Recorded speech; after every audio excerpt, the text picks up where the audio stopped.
Okay, so we're here today and we're going to discuss how to properly jumpstart your vehicle. We'll pretend that the truck has a dead battery here.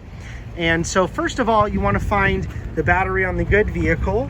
And so here it is. And the plus sign is the positive. It's also red. On the battery itself, it also shows negative. And so you want to be careful on what is negative, what's positive. That's definitely very important. You don't want to cross those.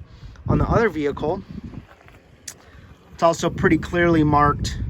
So you have the positive, which is the cover here, and then the negative is actually written on the battery, but it's underneath this terminal. One way you can check too is you can see it's a black cable that goes right here to the body. So that's the body ground, which is also the negative side.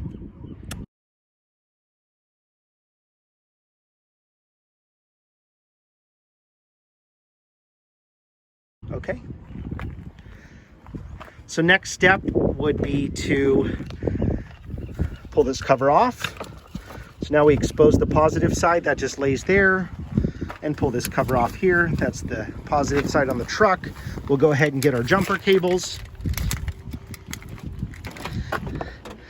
Okay, and the red goes to the red. Red, you can think of it as positive. It gives blood, it gives life. That's a positive thing, blood red.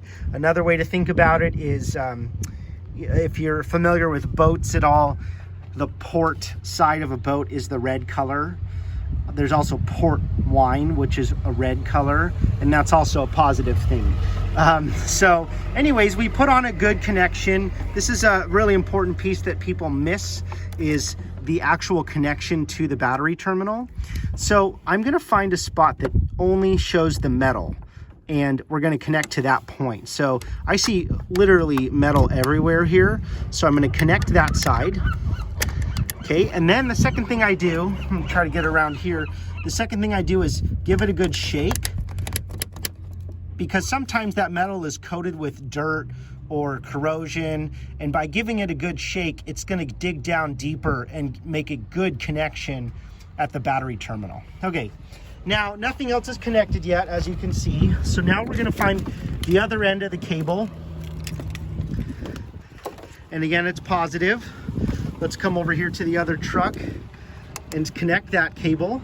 So I've connected it, it's on the metal, and then I'm gonna give it that good shake. And if you look closely, see how it made those metal indentions? So we know we're gonna have a good connection there, okay? Now, nothing is happening yet. So now the next step is I'm gonna go ahead and start this vehicle. So this is the car that is basically, has a good battery. Go ahead and get in here and start it up. All right, that's started.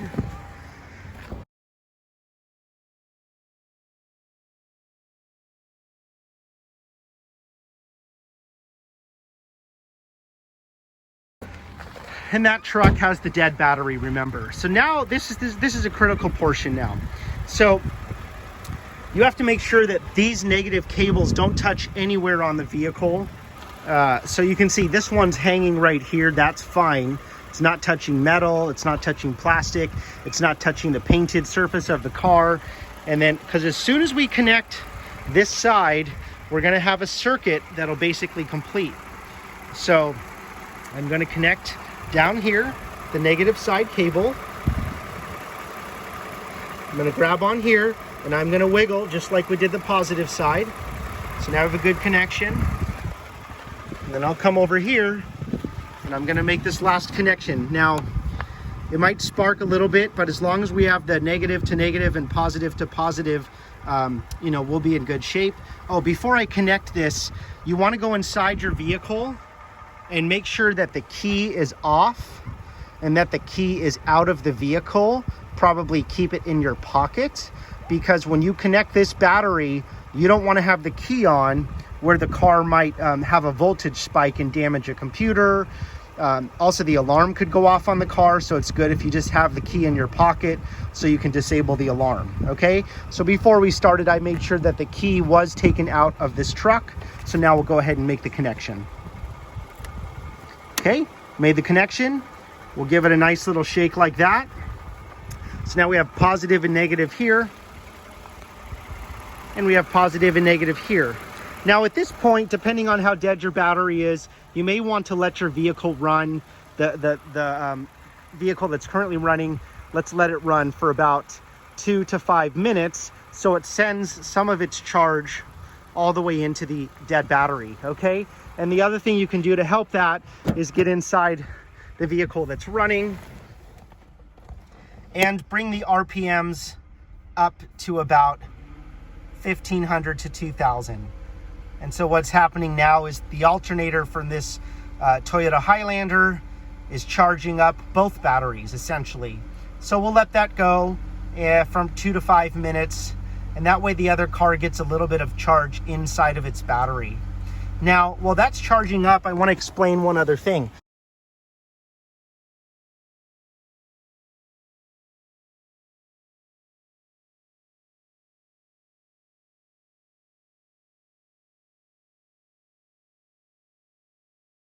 So one other thing I want to mention is that these battery cables are made more for passenger cars or passenger trucks. They're the thickness of these, the thinner they are, the less electricity they're able to move. Therefore, you may need to run your vehicle that's charging the dead battery. You may need to run that vehicle for longer because you have to think about that electricity needs to make itself available and put into this battery here. So that's why I say 2 to 5 minutes. That should give you a nice little base charge on the dead battery. And then after that's done, and this vehicle over here is running at about 2,000 RPMs, you want to have someone inside the vehicle, keep it at 2,000 RPMs, and then you want to go over and go ahead and start the truck. Okay, and so we'll do that right now.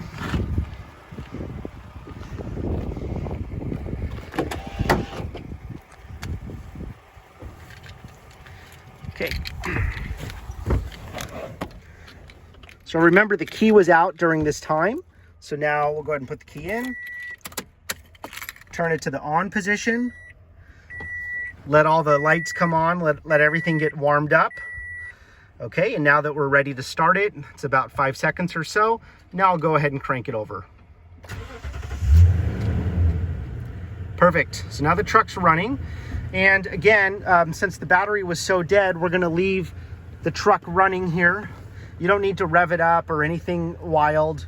You know, maybe while you're sitting here for a moment, again, just bring it up to 1,500 RPMs to 2,000 RPMs, and that'll start your alternator charging the vehicle, okay? The other thing you wanna do is make sure that your radio's turned off, make sure that your air conditioning is turned off. If you have wipers, make sure that they're turned off, your headlights turned off. You wanna make sure that all electrical loads are turned off because your battery can't handle that right now. All right, so now that the car's jumped, it's running, now we need to disconnect the batteries, and we need to do it in a safe manner. So when we first connected the batteries, we connected positive to positive, and then we did negative to negative. So the way you disconnect the batteries is going to be in the opposite order. Now, here's one thing that's very important. When you disconnect the batteries, we're gonna take this off and we're gonna hold it in our hand, okay? We don't want it to touch anywhere on the other vehicle. If it does, it could cause sparks, or you could blow a fuse and so forth. So we're gonna hold that in one hand, okay? And I'm gonna set the phone down for a moment. And I'm gonna take the other one off. Okay. So I've still got this one in my hand. It never touched anywhere, and this one's off. So I can touch them and nothing's happened because our circuit isn't connected to either battery anymore. Okay, and then the next step is we did negative and negative. Now we'll do positive